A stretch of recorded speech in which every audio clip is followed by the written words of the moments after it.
You ready for this? It's me, Kelly. Hey, you know the fucking drill. Get you a drink, get you a snack. These grapes cost $12 fucking dollars. Clearly I'm rich as fuck. Below, sell me a house. As promised, I am here to recap 90 Day Fiance. This week was boring as fuck, but we're sticking it out. I said I would be here recapping the episodes until there's no more episodes. So I'm with you guys. I'm gonna stick it out. So we got this, I guess.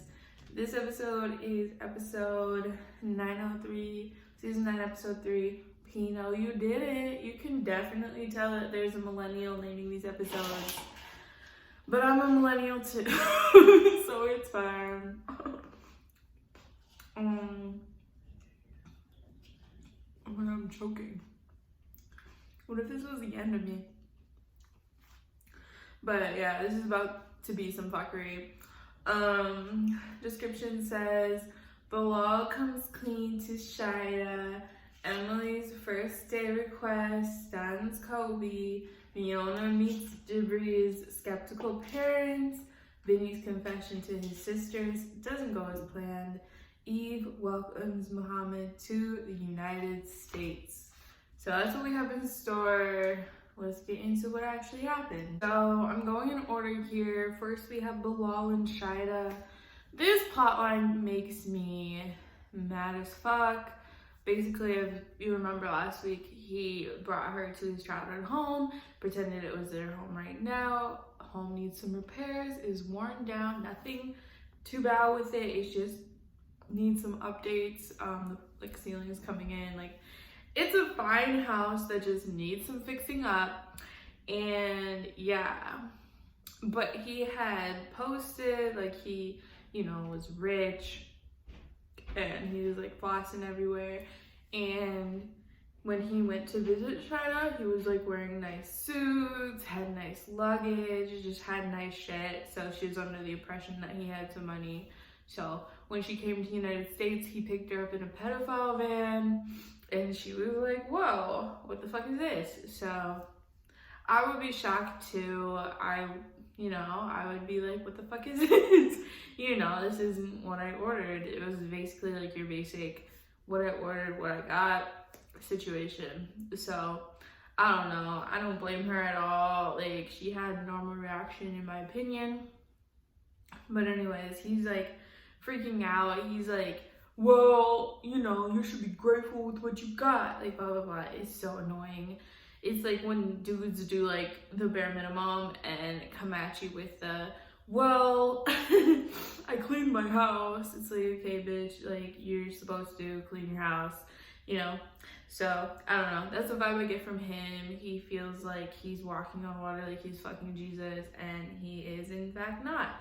So I really don't fuck with Bilal. I don't like him. I think Shida's cool as fuck, but I'm not with the Bilal situation.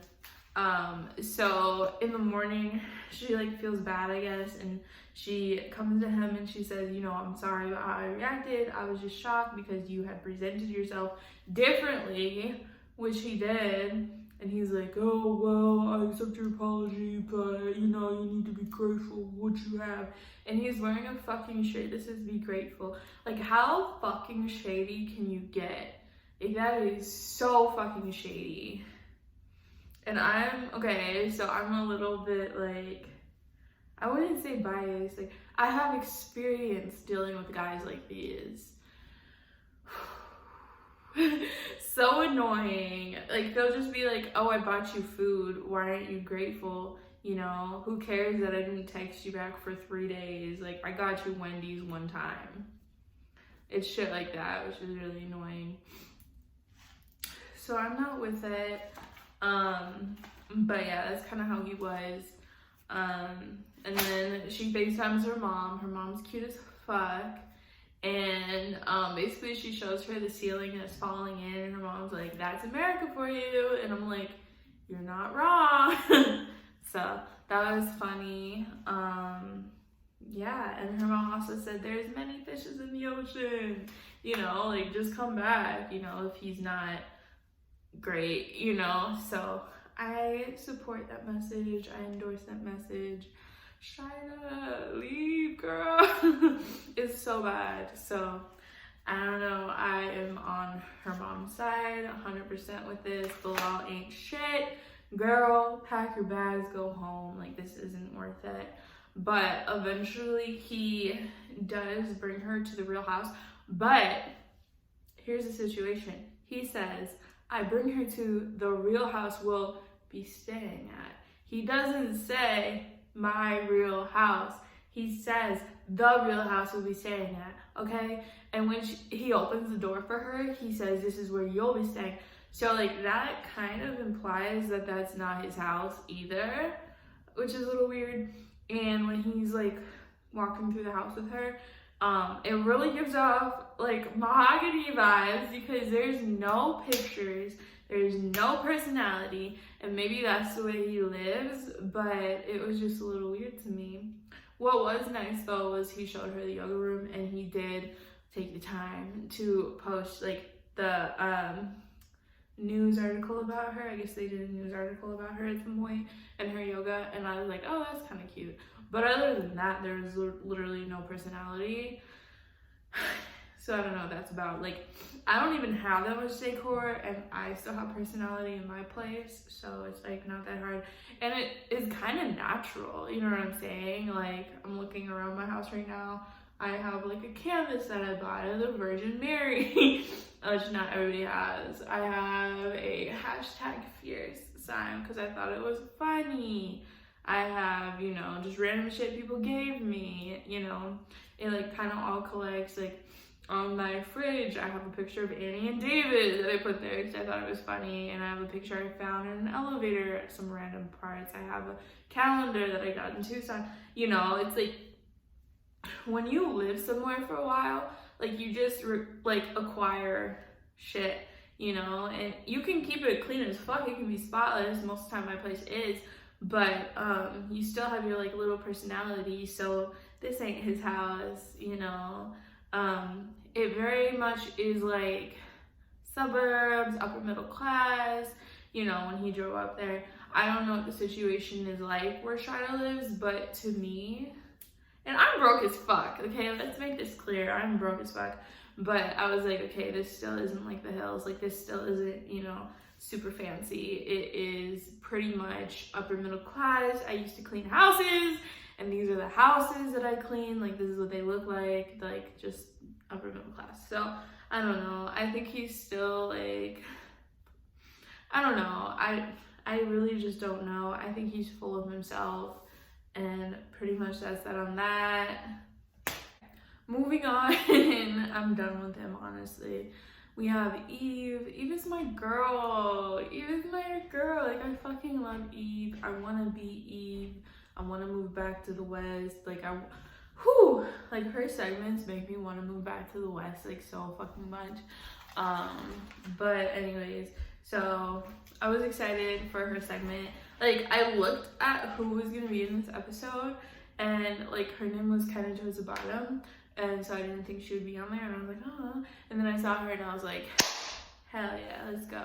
I think the only people who weren't in this episode was Kara and Gamera.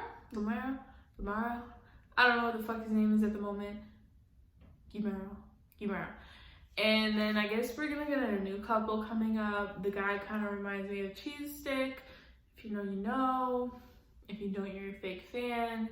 And yeah, I think it's just those two who weren't on it. There's kind of a lot of people on this season, actually. But some people are like coming and going. So anyways, yeah. So we have Eve, girl. And she is doing her makeup. She's getting all pretty because it's time to go to the airport and get Mohammed, her boo. So she's getting all nice and she's ready and her house is ready and she's just ready to have a nice time. So she goes to the airport and she's driving there in her gold van, and like Eve even makes a gold van look hot. Like Why?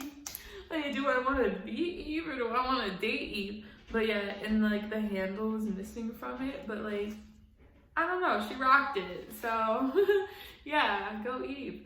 And yeah, she brought him a bouquet of flowers. I thought that was cute. And then she goes to meet him at the airport, and she noticed him from so far away. Like, her eyes must be that good because he was like a million like light years away, and she's like, ah, there he is. And then they like meet each other, and I forgot they've actually met in person like quite a few times. So, but this is his first time coming to the US, and he is so happy. He says it feels like he's born again, and I thought that was nice. He seems cute, kind of just like calm and chill, which is the type of dude I need in my life, and just like happy to be there. So far I like Mohammed. The only thing I don't like is that he was like, I just want a woman to be like my mother, and it's like, huh. Jennifer Lopez, I hate your mama, like, Siri, play it. But yeah, it was a little weird. But yeah, Eve was talking about all the sacrifices that she knows he's making, which is good because a lot of times these 90-day couples don't really take that in consideration, like the amount of things that their partner is giving up when they come to the other country, whether it's like before the 90 days or, 90 days. So that was good. That was like a green flag for me. Yeah, not a lot happened here. They went to her house. It's a really cute house. And then she had the rose petals in the bed. I was like, oh, that's so cute. So anyways, wish for the best for them. Not a lot happened, but we'll see what happens next. Next we have Jellybean and Moana. Not a lot happens in this episode, honestly, because for them, all that happened was he picked her up from the airport. He brought her to his truck, which is actually his dad's truck. People need to stop catfishing on this show. And then he gave her the gift, which was pink cowboy boots, which it was kind of cute. I'm glad she liked it and wasn't like one of those bitches who was like, why did you give me this? Oh my god, you're so lame. Like, she actually liked it, which I thought was cute.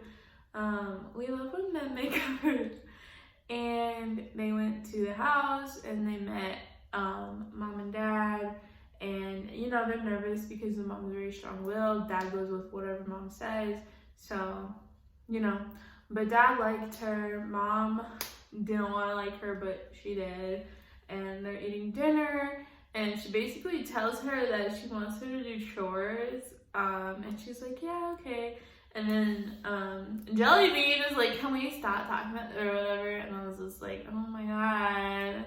But I thought it was fair because if you're staying at someone's house for an extended time rent-free, you would want them to help out. It should be a no-brainer, but it's nice that she had expressed that. And yeah, I kind of thought it was annoying that like Jellybean like interrupted. But oh well, y'all know I don't like him. I really don't. Sorry. He's just not my cup of tea. But obviously someone likes him because he's on the show. So that's all that happened there. Not a whole lot happened. On to the next, I guess. Alright, we have some familiar faces. Ari and Minion are back, baby. So that was kind of nice. Like, it's kind of nice to see some familiar faces. I don't know. Even though there's like the new people, it's nice to like have some of the old people come back. Even though I didn't really like them so much when they were on the show, it's kind of nice to have them come back because it's like, okay, this is crazy that I know. This is annoying that I know, but the other people, it's like, oh, who's that? So they're back. It took 3 episodes, but they're back. And basically, Ari went to the United States with Avi because he needed a surgery because he had like a hernia, which is kind of sad, but I guess it's taken care of. And then she said, I'm never going back to Ethiopia. I'm never going back to Ethiopia ever again. So I guess they went to Kenya and they were living there there for a little bit, and then they did end up going back to Ethiopia to like do a couple things. And then they got the K1 visa, so now they're gonna come back to the United States. But while they're in Ethiopia, you know, he's like hanging out with family and everything, and they're getting ready to leave, and basically they have to tell everyone that they're leaving. And side note, they both look really skinny and really sad. Like, they look stressed out. Like, you can always tell someone is stressed out by how they look if you look at them closely, you know? They look stressed out. So, yeah. But, they basically...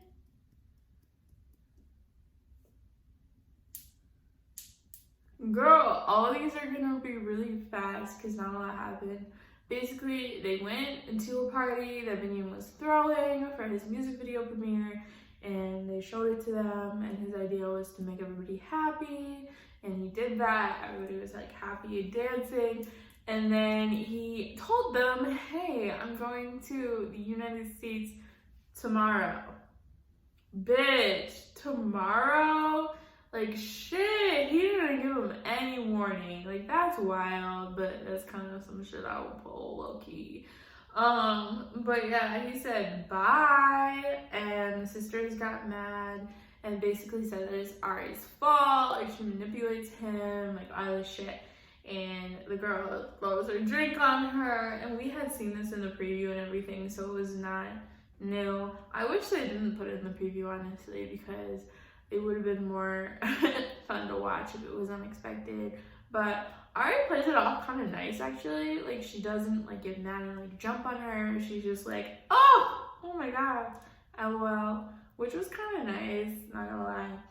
And then yeah, they're like, we're still leaving. Like, you know, I don't know what to tell you. So I'm looking forward to seeing them in the United States. Yeah. Girl, not anything happened this episode. Like, I literally have nothing to talk about, but on to the next. Okay. So last we have Kobe and Emily. Emily low-key looks like my therapist. So the whole time, I'm like, don't think about it, don't think about it, don't think about it. But yeah, so they're still going home from the airport, and then Emily drops a bomb on him. Guess what? We're not gonna go see your child you never met. We're gonna go fuck. Bitch. Okay. So she had gotten like a hotel room for them to have sex in because they hadn't had sex in 2 years, which they like to tell us every second. And yeah, that's basically it, honestly. And yeah, she just, oh my god, she's so fucking annoying, honestly, because she's always talking about sex and like, I'm insecure about sex, I don't want to have sex, we haven't had sex, we can't have sex in my parents' house. It's like, yeah, you can, bitch. Like, just be discreet. Just be discreet. I know you ain't got no job, but they probably do. And so just do it when they're working. I don't know. Do it at night. Be quiet. Like, do it in the bathroom. Like, I don't know what the fuck to tell you. Like, honestly, like, it's your fault that you're 29 years old and have a child and live with your parents. Like, it's your fault, you know? Like, I lived with my parents in my 20s, but I didn't date during those times, mostly, because I knew. I'm like, I don't want to bring them over, that would be awkward. That's my problem. So I better just get my own place. You know what I'm saying? So, I don't know. You know, like, it just kind of annoys me. Like, yeah, I didn't want to have sex in my parents' house. So guess what? I didn't. I went to their house, and I also moved out. Like, it's not that hard. Like, just get you a job. Like, bitch, at this point, if you have to work at McDonald's, work at fucking McDonald's, because it's still a job. A job is a job, and they pay, like, at least 15. So, like, you know, get into it. Yeah. Like, you know, a job is a job. If you really want to be on your own, you'll be on your own. But the fact that she's not lets us know that she doesn't really want it, you know? She'd rather, you know, I don't know. because I did live with my parents for like a period of time. So like I kind of understand, and then I kind of don't, because my whole mindset while I did live with them was getting out, you know? So if you're complacent, okay, just say it, you know what I'm saying? I don't know. It's weird, but it is what it is. Because I don't want to judge so much, because it's like, you know, in the fucking Bible, when you point, you have like 3 fingers looking back at you or some shit. So I'm trying not to be that way, but I don't know. I'm just saying from experience, my mindset was gotta get out, gotta get out, gotta get out. Feels like it's not her mindset, and like that's fine, but like, you know, you can't complain, you know, like if this is your situation, you can't fucking complain. I feel the same way about what's his name and what's her name, Jellybean, because it's like, okay, you live there, then you have to deal with the consequences of living there, you know. No rent, that's nice, gotta have some rules, okay, like that's what it comes with. But yeah, so the fact that she's getting a whole hotel room is a little extra. I think it would be fine if she asked and he also wanted it, but it sounds like he didn't, so that sucks, and that's a little shady. Because he's like, I just want to meet my son, and she's like, actually, I just want to fuck you right now. Like, if you think about it from a guy's perspective, which I'm trying to do, it's a double standard. Because if like a guy was doing that to a girl, we would all just be like, what the fuck, you know? So I have to be the same with her, like, what the fuck, you know? So it is what it is, I guess. I don't know. And then they go to the restaurant and they're having dinner, and he says that he feels uncomfortable because he's the only black person, like, in Salina, Kansas, which is probably the truth. And she goes and she says, no, there's like probably one other bitch, you know. So I don't know. I'm not really a fan of her. I hope for little baby COVID's sake that they can make it work. I see joint custody in their future, you know. I don't know. And then she brings up money. Like, she ain't broke too. She's like, how much money do you have? How much money did you bring? It's like, bitch, how much money do you have? You know, if you live with your parents. Like, also, as somebody in the mid-fucking West, your rent's not that expensive. You know what I'm saying? Like, it's not that bad. Like, you can find a place. It might be ratchet, but you can find the place, you know, and you can find a job. It might be not the best, but you can swing it, you know what I'm saying? You know? And honestly, if you're just working on getting better, you'll only have to be unhappy for like a short period of time. Like, you only have to be in a shitty apartment for like a little bit. You only have to be at a shitty job for a little bit until you can like build up. So honestly, it is what it is. And then, yeah, so she's like asking about how much money she has, and she's like, I don't like this ring, like blah, blah, blah. Like, I need a better ring than $100. It's like, okay, bitch, but like, you don't have money, so why should he, you know? And it's so stupid and so petty, and like, why do you have to bring this up on the day he gets here? Also, like, it's just so fucked up. Like, I wouldn't want to fuck her after that interaction. It's so fucked up. Like, I want to say I wish he would go back, you know, but he does have a child, so it's like, oh. You know what I'm saying? It's like, you should be in your kid's life, but also this relationship sucks. So I don't know, but they were like a one night stand, so like, what do you expect? And I was thinking, I'm like, maybe she talks about sex so much because that's the only thing they have in common, is that they're both human sexual beings, you know, because it's like, what's the deal? Like, why do you keep talking about this? It's like, maybe that's the only thing that, you know, maybe they don't have anything in common, you know, to talk about. So I don't know, it's kind of weird. But this season isn't really doing it for me. I don't really like this cast that much, but maybe it's a slow burn. Maybe it'll get better. Maybe it won't. But you know what I told you guys? I am here till the end. So cheers. Hopefully it's better. See you in the next video, which is next Sunday. Let me know how you feel about these people in the comments below. Follow me on Twitter, My @ is Ho Queen. I'll put it down there, spelled the Louisiana way, of course. And then my Instagram is Kelly Queen. And that's what we got for you. See you next week. Bye.